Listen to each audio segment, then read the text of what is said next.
Hello everybody, this is StellarVision and Spider-Man, of course. And this is going to be my video on the What If episode 2. What if Tchala became Star-Lord? And of course, I really enjoyed this episode. It was pretty fun and entertaining and a bit like slower paced than the previous episode with Peggy Carter as Captain Carter. But that's all right. This was more of a kind of heist style episode, but more of like a serious one, not like your Ant-Man heist. But it was also a bit melancholic due to, this being some of the last recordings from Chadwick Boseman that we will hear.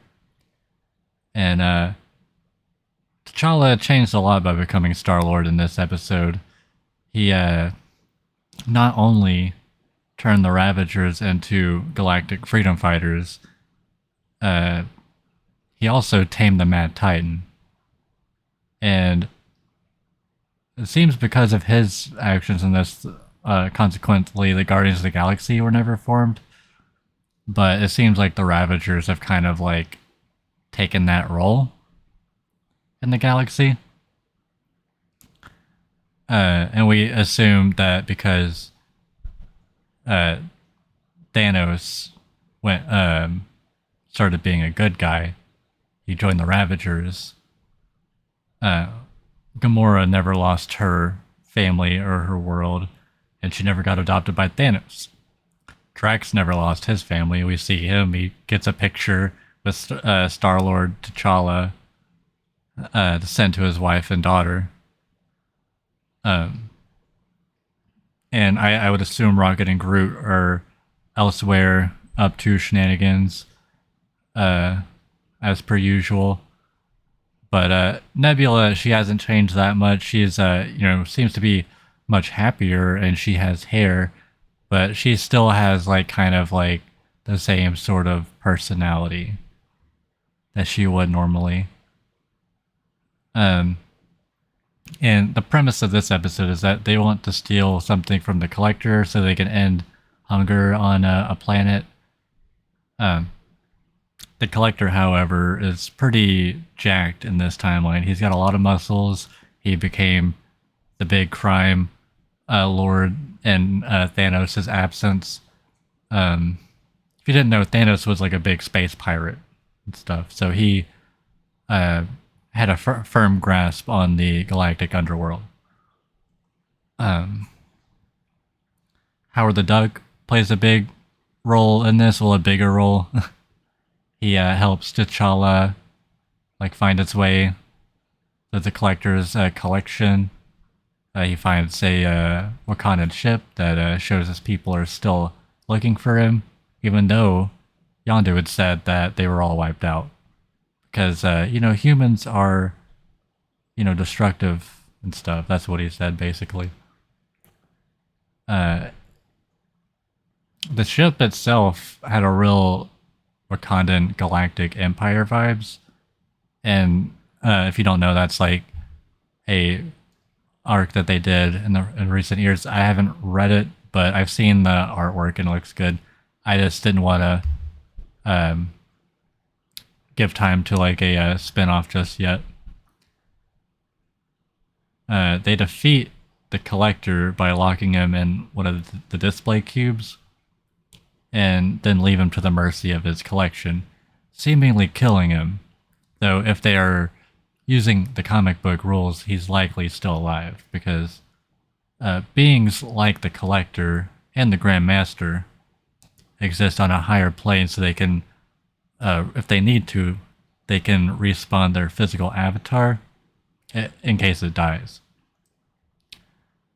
After they defeat the Collector, they go back to Earth because, Tchala found out his people are still alive, and he reunites with his family. He sees his dad, and, they get to meet his space family. And they have like a kind of a, awkward moment when T'Challa's father asks Yondu how Tchala happened to end up on his ship.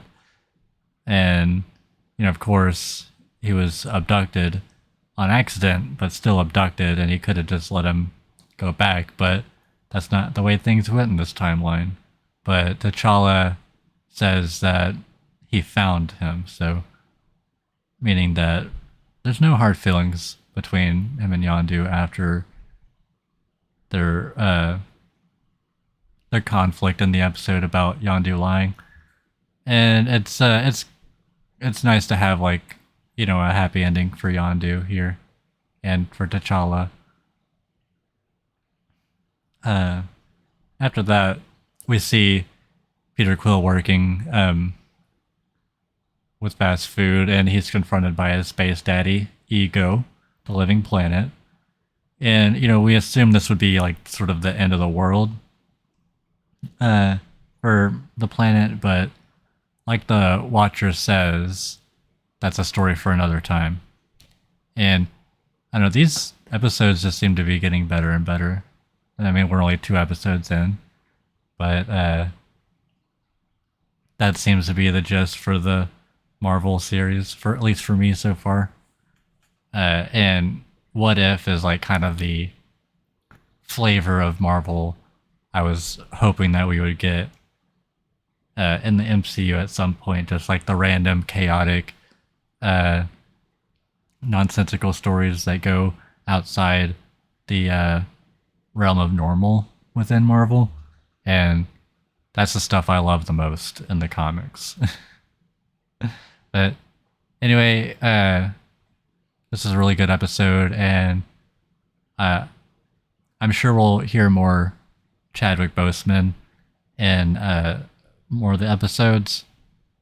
But it was really kind of a sad episode for that reason, but also a very good episode. And yeah, I'm looking forward to the next episode. That's going to be it, and I hope everybody has a wonderful night.